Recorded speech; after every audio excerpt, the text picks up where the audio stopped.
मित्रों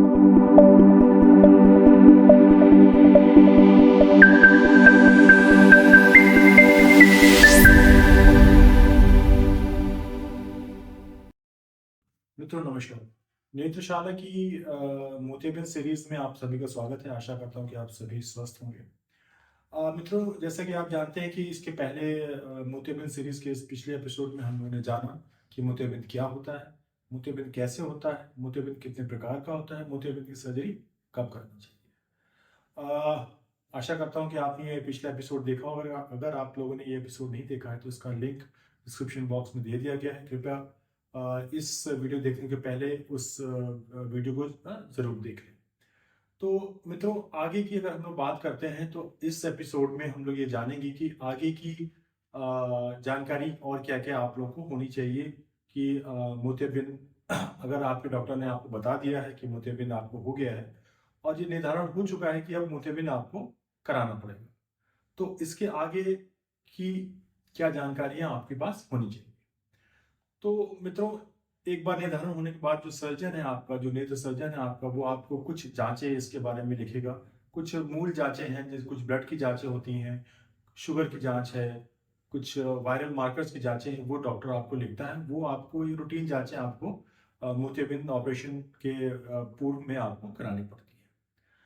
अच्छा, इसके अलावा अगर आपको कोई विशेष रोग है, जैसे कि कोई हार्ट की प्रॉब्लम है या फिर कोई आपको सीओपीडी प्रॉब्लम या सांस की प्रॉब्लम है या किसी किसी लोगों को प्रोस्टेट की प्रॉब्लम होती है, तो ऐसी परिस्थिति में जो सर्जन है आपका, जो डॉक्टर है, वो आपको फिजिशियन रेफरेंस या अपने कंसल्टिंग फिजिशियन से सर्जरी हेतु एक फिटनेस लेने के लिए भी कहेगा।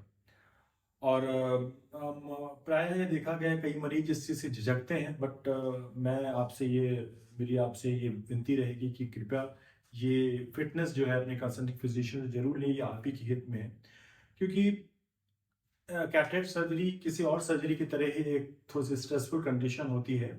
तो अगर आपको कोई इस तरह की हार्ट की प्रॉब्लम या सांस की प्रॉब्लम या कोई मुख्यतः अगर प्रोस्टेट की प्रॉब्लम है, तो अपने कंसल्टिंग फिजिशियन से इसका फिटनेस जरूर लें।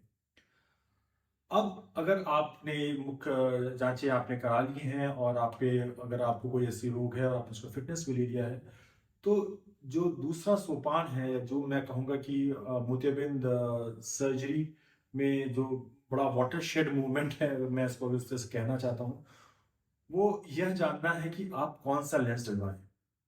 कौन सा लेंस डलवाएं एक बहुत ही गूढ़ प्रश्न है। जैसे मैंने पहले ही बताया, $1 million क्वेश्चन है ये, और उसके ऊपर हम लोग एक अलग से एपिसोड भी करेंगे अपने इस चैनल के माध्यम से। लेकिन आज इस एपिसोड के प्रवाह को देखते हुए अगर हम इसको कहें कि इसका जो चयन है वो आपका डॉक्टर और आप दोनों मिलकर करते हैं। It's a collaborative decision between you and your doctor कि आप कौन सा लेंस डलवाएं। इसमें मुख्यतः 3 चीजों के बारे में आपको जानना पड़ेगा, या 3 तरीके के प्रश्नों के उत्तर आपको एज अ कैटरेक्ट पेशेंट देने हैं। और उसमें आपका जो डॉक्टर है या जो आपकी काउंसलर है, कैटरेक्ट काउंसलर जो कि आपके डॉक्टर ने निर्धारित की है, वो आपकी इसमें मदद करते हैं। पहली बात ये कि क्या आप सिर्फ दूर की रोशनी चाहते हैं, या आप दूर और पास और बीच की भी रोशनी चाहते हैं। दोनों में से प्रश्न के हिसाब से आपका लेंस डिसाइड होगा। अगर आप दूर की रोशनी चाहते हैं और आप पास का लेंस, चश्मा लगाने में आपको कोई परेशानी नहीं है, तो आप एक मोनोफोकल लेंसेस लगवा सकते हैं। दूसरा, अगर आप चाहते हैं कि मैं चश्मे पे मेरा जो डिपेंडेंसी है वो बहुत कम हो और मुझे दूर का भी दिखे, बीच का भी दिखे और पास का भी दिखे, तो आज की इसकी जो नई टेक्नोलॉजी है उसके हिसाब से जो ट्राईफोकल लेंसेज है वो आपको डलवाने चाहिए। इसमें जो तीसरा आयाम है वो ये है कि अगर आपकी पुतली में तिरछापन है, तो फिर आपके लिए टॉरिक लेंस, अगर आपकी आंख में टॉरिसिटी है तो आपके लिए टॉरिक लेंस ही बेस्ट होते हैं। वो टॉरिक लेंस आपके मोनोफोकल भी हो सकते हैं, वो टॉरिक लेंस आपके ट्राईफोकल भी हो सकते हैं। तो ये तो मुख्यतः ग्रॉसली हम लोगों ने समझा कि कैसे लेंसेज होते हैं, कौन कौन से लेंसेज होते हैं और कौन कौन से लेंसेज आपको सूट करते हैं, और किस तरह की रोशनी आप अपने ऑपरेशन के बाद चाहते हैं, उसी के अनुरूप आप अपने लेंसेज का चयन कर सकते हैं। अच्छा, ये थोड़ा सा ये है कि ये नई टेक्नोलॉजी है, ट्राईफोकल लेंसेज या टॉरिक लेंसेज, ये नॉर्मल मोनोफोकल लेंसेज से थोड़े से कॉस्टली होते हैं, थोड़े से महंगे होते हैं। अब एक बार आपने अपनी कुछ जाँचें जो थी, बेसिक जाँचें वो करा चुके हैं और आपने लेंस का भी निर्धारण कर लिया है। अब दूसरा जो सोपान आता है आपके कैटरेक्ट सर्जरी यात्रा में, वो ये आता है कि आपकी आँख का माप होता है और आँख की माप क्यों की जाती है? जिससे कि आपको कौन-सा लेंस डलेगा, किस नंबर का लेंस डलेगा और अगर आप टॉरिक डला रहे हैं तो किस डिग्री पे लेंस डलेगा, इसका चयन एक विशेष प्रक्रिया के माध्यम से होता है। उस विशेष प्रक्रिया को हम लोग बायोमेट्री बोलते हैं। और मित्रों आज की डेट में जो एडवांस बायोमेट्री है उसको हम लोग ऑप्टिकल बायोमेट्री के नाम से जानते हैं। बायोमेट्री पे भी हम लोग अलग से एक एपिसोड बनाएंगे। तो उस जो जो प्रक्रिया है जिसके द्वारा हम आपकी आंख का माप लेते हैं और आंख में डालने वाले लेंस का चयन करते हैं या उसके नंबर को का निर्धारण करते हैं, उसको हम बायोमेट्री बोलते हैं। इसके बाद डॉक्टर जो है आपका वो बायोमेट्री करता है। एक बार बायोमेट्री हो गई, लेंस आपको निर्धारण हो गया और कौन सा लेंस डलेगा ये भी निर्धारण हो गया। फिर एक क्योंकि कैटरेक्ट सर्जरी ज़्यादातर केसेस में इलेक्टिव सर्जरी होती है। इलेक्टिव मतलब आप खुद उसका निर्धारण कर सकते हैं कि कब इसकी सर्जरी कराएं, किस डेट पे कराएं। तो अपनी सुविधा के अनुसार से आप इस तो वो आप डॉक्टर अपनी सुविधा और आपकी सुविधा को देखते हुए आपको एक विशेष तिथि देता है या विशेष डेट दे देता है जिस दिन आपको आपकी सर्जरी करानी है। अब सवाल ये उठता है कि इस सर्जरी अगर आपको विशेष डेट मिल गई तो अब जो बहुत एक आम प्रश्न जो पेशेंट से पेशेंट के अटेंडेंस हमसे पूछते हैं कि आपको क्या खाना चाहिए। तो मित्रों जैसे इसका कोई विशेष नियमावली नहीं है, बट जब एक बार निर्धारित तिथि के 1-2 दिन पहले से आपको थोड़ा सा हल्का भोजन का ग्रहण करें। कोई विशेष तेल वाला भोजन या इस तरह का मसाले वाला भोजन ना करें। अब जब अब आपको डॉक्टर ने जब डेट देती है तो वो आपके प्रिस्क्रिप्शन में कुछ दवाइयों को लिखेगा। वो दवाइयाँ आपको डालनी होती हैं या खानी होती है। इसके अलावा जो दवाइयाँ आपकी नियमित रूप से चल रही हैं, नियमित रूप से चल रही हैं जैसे कि शुगर की दवा, जैसे कि बीपी की दवा या कोई अन्य थायराइड की दवा या और कोई अन्य दवा, जब तक आपके आई सर्जन ने वो दवाएं मना नहीं की हैं, वह नियमतः उसी तरीके से चलती रही। मैं फिर से रिपीट करता हूँ, जो दवाएं विशेषकर शुगर की, बीपी की, थायराइड की या कोई अन्य दवा जो पहले से आपके निर्धारित प्रारूप में चल रही हैं, उसी प्रारूप में चलती रहेंगी, अन्य जब तक आपका डॉक्टर उसको मना न करे। करेक्ट?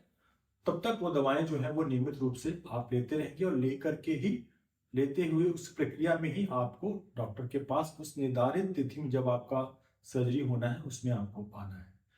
अच्छा मित्रों, जिस दिन आपकी सर्जरी होनी है, जिस डेट में आपको आना है, तो उसमें आप मतलब आप अपने किसी जानने वाले को, आप अपने किसी रिलेटिव को जरूर अपने उस दिन साथ लाएं। अपेक्षा की जाती है कि उस दिन आप साफ सुथरे कपड़े पहन करके आएं और हल्का भोजन लेकर के आएं जिस दिन आपका सर्जरी होनी है। और ये भी अपेक्षा की जाती है उस दिन आप सर से स्नान करके आए। ऐसा क्यों? क्योंकि सर से स्नान, क्योंकि ज़्यादातर सर्जन 2 या 3 या कुछ लोग 5 दिन के लिए आपके सर से नहाने की प्रक्रिया को 3 से 5 दिन के लिए मना करते हैं। इसलिए उस दिन आप सर से विस्तृत रूप से स्नान करके आए और उस दिन भी जैसे मैंने पहले भी बताया उस दिन हल्का भोजन करके आप आएंगे। अच्छा मित्रों, अगर आप उस दिन आते हैं, उस दिन आने के बाद फिर क्या प्रक्रिया एक आपके ऑपरेशन कक्ष में या ऑपरेशन कक्ष में जाने के पहले क्या क्या प्रक्रिया होती है?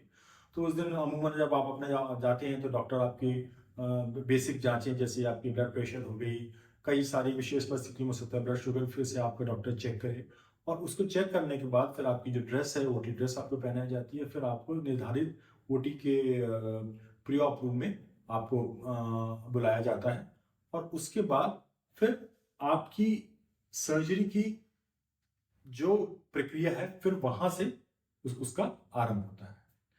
अच्छा मित्रों, जैसे मैंने आज आपको कई बार ये पहले भी आज की डेट में जो नई टेक्नोलॉजी है उसमें सिर्फ ड्रॉप डाल करके, जिसको हम लोग टॉपिकल एनेस्थीसिया बोलते हैं, बिना इंजेक्शन के भी ऑपरेशन, ज़्यादातर ऑपरेशन उसी से हो जाते हैं। तो उसमें आजकल की डेट में जो मॉडर्न सर्जरी है उसमें इंजेक्शन के द्वारा आपकी आंखों को सुन्न नहीं किया जाता है। विशेष परिस्थिति में हो सकता है कि अगर आपकी मोतियाबिंद बहुत पक गया या कोई और अन्य विशेष परिस्थितियां हो तो हो सकता है कि डॉक्टर आपको शून्य की सुई लगाए। अन्यथा ज़्यादातर केसेस में वो आपको ड्रॉप के माध्यम से भी आंखों को आपके शून्य कर देते हैं और आपका ऑपरेशन हो जाता है। ये ऑपरेशन की जो अवधि है ये ज़्यादातर कंडीशंस में 10 से 15 मिनट या बहुत ज़्यादा 20 मिनट में हो जाती है। और उसके बाद आपकी जो डॉक्टर है वो आपको काला चश्मा लगा देता है। काला चश्मा के बाद फिर आपको बाहर आना है अपने ऑपरेशन थिएटर में। और उसके बाद फिर आप हल्का पानी या हल्की सी चाय जैसे डॉक्टर आपको निर्धारित करता है वो आप अपना ले सकते हैं। और उसके 1.5-2 घंटे के बाद आप अपना अस्पताल छोड़ के अपने घर जा सकते हैं। उसी दिन आप अपना घर जा सकते हैं। ऑपरेशन होने के बाद जो डॉक्टर है वो आपको डॉक्टर या डॉक्टर के जो सपोर्टिंग स्टाफ हैं वो आपको कुछ दवाएं बताएंगे और दवाओं को निर्धारित प्रारूप में डालने की प्रक्रिया बताएंगे और कैसे कैसे डालनी है वो बताएंगे। उन दवाओं को आपको एक विशेष टाइमिंग्स में डालनी होती है। उसका आप बहुत ध्यान से आपको पालन करना चाहिए। और उसके बाद ज़्यादातर कंडीशंस में डॉक्टर आपको या तो नेक्स्ट डे बुलाते हैं या कई सारे सर्जन उसको 10वें दिन बुलाते हैं। हम लोग उसी दिन अगर ऑपरेशन टॉपिकल ऑपरेशन होता है तो उसी दिन मरीज को 2 घंटे बाद दे करके फिर उसको 10 दिन के बाद बुलाते हैं। तो इस तरह से ये जो पूरी प्रक्रिया है मोतियाबिंद सीरीज की आपने देखा कितनी सरल है और कितनी सुगम है और कितनी स्पष्टवादी है। इससे बड़ी सरलता से आपका मोतियाबिंद का सर्जरी हो जाता है। तो मित्रों अगर आपको ये सारी जानकारी मोतियाबिंद सीरीज की जो हम लोग कर रहे हैं इसमें अगर आपको अच्छी लगी हो और आपको पसंद आई हो तो अपने इसको चैनल को लाइक करें, सब्सक्राइब करें और अपने मित्रों में इसको शेयर करें जिससे कि ये जानकारी सबसे ज़्यादा से ज़्यादा लोगों तक पहुँचे। धन्यवाद।